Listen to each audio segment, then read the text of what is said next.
Dave, a year ago, the Elks were at or near the bottom of most offensive key statistical categories. Taylor Cornelius started the season for them.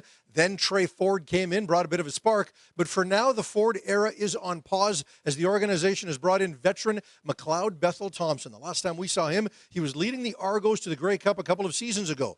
Is he the answer? Well, it depends what the question is, but I think at least in the very short term, he's going to provide some stability at the quarterback position, and that is what this Edmonton team desperately needs. He's also a guy who's been durable throughout most of his career, so he hasn't missed a lot of time from injuries. Look, it's great to go with young quarterbacks and want to sort of see them rise to their high side, be willing to live with the ups and downs, but this is an organization over the last few years. What they need is that stability, that experience, and that is what Macbeth will provide. This team really hasn't had this kind of experience at the quarterback position since they jettisoned Trevor Harris to the Montreal Alouettes near the end of the 2021 season.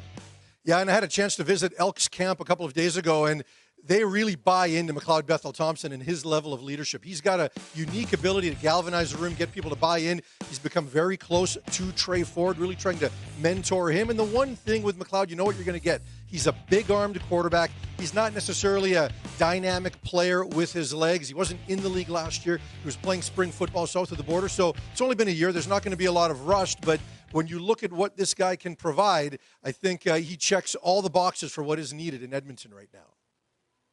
Well, and a couple of pieces they picked up this offseason that should also help them score more points. One of them, they signed Javon Leake, the record-setting returner of the Toronto Argonauts, and his presence should certainly help set them up with better field position. And then they've got Curly Gittens Jr., the Canadian receiver who was really a star with the Argonauts. He last year had a bit of a setback and was never really healthy. They pick him up in a trade in the offseason, so those two pieces should certainly help the Elks find the end zone more often this season.